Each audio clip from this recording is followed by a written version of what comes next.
everybody, Backyard Bullion here. Welcome one and all to episode 190 of In Focus Friday, the show where we take a good close look at cool things made of silver or gold.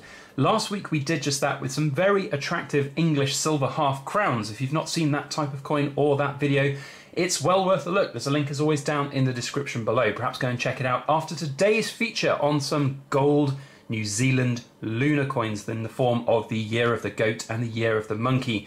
Now these are coins which I wasn't really planning to buy. It's a series that I wasn't even aware of before I saw them advertised on the Silver Forum at below spot price. I couldn't believe the deal, so I pulled the trigger as part of the longer term pension stack. Now they are not without issue. The Goat in particular has some copper spotting issues, and we'll talk a little bit about that in this video, what that means for this particular coin and what happens when you get a copper spotting on a coin. What does it mean? And also we'll talk a little bit about some of the potential remedies that we can look to employ to get rid of them. There's another one there and one on Queenie's head as well. So nowhere near perfection. Perhaps that's why the seller wanted to just get rid of them at below spot price. But for my eyes, the monkey here is the crown prize from this purchase. It's pretty good condition. There's a few tiny kind of smudges and things like that, but it wasn't bought as a numismatic, it wasn't bought as a high condition, really good coin like that. It was below spot price, so I'm very happy with it. And it's, again, really attractive design. So we'll talk about the design of these as we go. So let's start with the monkey. Well, in fact, let's start at the beginning. It's a series, like I said, that I have not seen before. It's not come on my radar, and I've been collecting silver and gold coins since 2016. So you can see 2016 Year of the Monkey, and in fact that goat is a 2015 coin. Should have perhaps come along my radar, but they have not. And that's both, I guess, a good and bad thing. The lunar series at the moment in this big wide world is, I think, one that is fairly saturated. There are a lot of different mints that are offering it. There are lots of private mints offering it as well. And by far and away the most popular and best performing is the Perth Mint Lunar series. And it's always sort of something that you have to compare against, and Perth Mint are just synonymous with incredible design, incredible production quality. So there's definitely you know, an element there of perhaps this is just too much of a saturated market, and it's, you know, caused this to not be as widely known as people might want if you were collecting it for premium growth.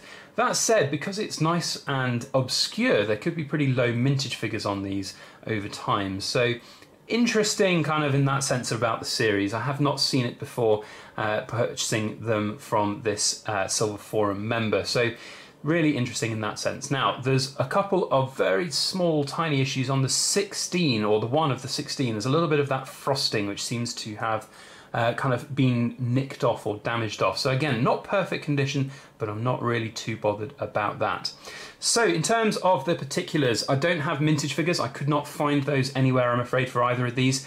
In terms of the design, of course, it's very elegant, and I have to say this is probably one of my favourite designs out there. Certainly beats the pants off the Raw Mint's Lunar Monkey. Perth Mint Lunar Monkey is just as attractive, but this is a very contemporary design. Unlike some of the other designs out there in this big wide world, this one actually does a really good job at being contemporary with its look and feel. I love the frosted background. I've said this many times before, I think the Raw Mint should really, really push the boat out and do some frosted gold coins and silver as well, because they are just stunning, and I love the way that these monkey silhouettes are there with these, I don't exactly know what they would be. I presume that's some kind of plant or tree or leaf. Almost looks like a dandelion, you know, the thing you blow and all the things come off, the white things. I can't remember, is that a dandelion? I'm pretty sure it is. But it's, you know, it's a really attractive, elegant design, and that one really caught my eye. This one is the one I think that if I was going to keep of the two, I certainly would, because it's got fewer issues and it's just so much more attractive.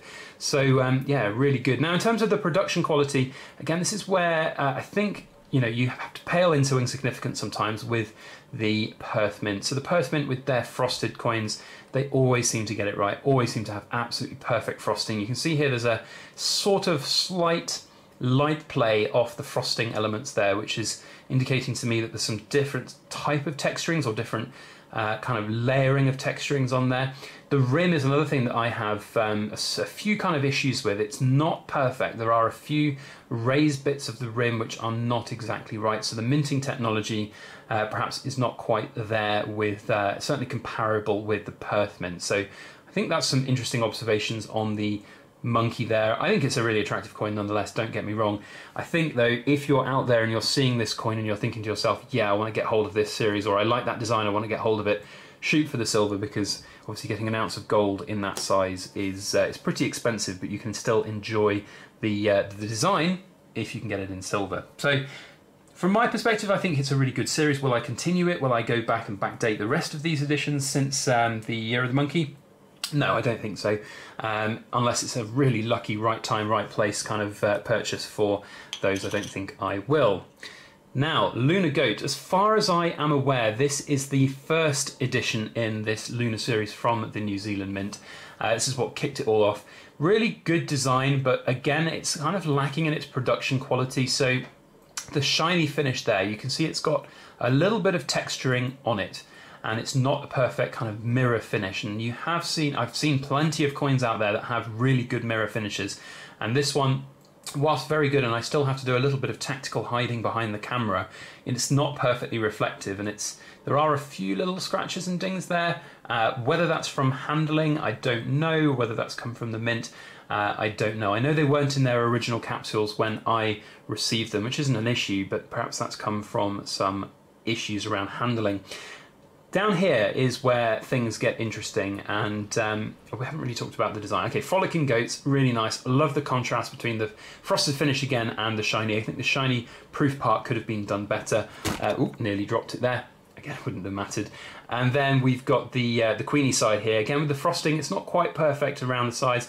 I have to say, though, the rim on this particular one is slightly better in my mind's eye, I think. I can see there was a little frosted spot there, again, I think with a little bit of a ding from something. So yeah, big issues in terms of the copper spotting. Now I want to address copper spotting here to say to all of you naysayers out there who are going to look at this and go, oh, it's 4.9 gold, it shouldn't copper spot. Copper spots still happen on 4.9 gold.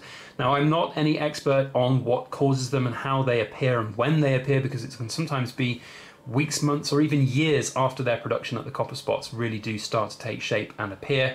But in the nuts and bolts of it, it's residue from the manufacturing process that is left on the coin. Whether that's microscopic, it's not going to affect the gold content of the coin. Even at 4.9 gold, this is still a 4.9 gold coin. You're not going to be able to, if you're going to turn this into a bullion dealer, they're not going to look at it and go, all right, well, it's got copper spots on it, so I'm only going to give you 95% of spot price. That is just a fallacy. That is not true. It's not how this works. It is still an ounce of gold.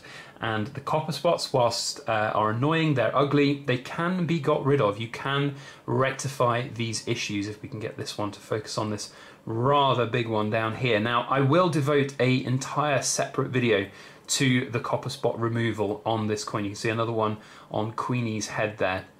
And I'll show you the different methods that we can employ to get rid of these copper spots and make this coin look better again. None of those things will make this a perfect coin in terms of numismatic value and making it absolutely perfect. There will always be issues on this coin, and in fact you'll probably see it when we clean up some of these copper spots in due course, that there will be some little tiny marks on the coin where those copper spots were.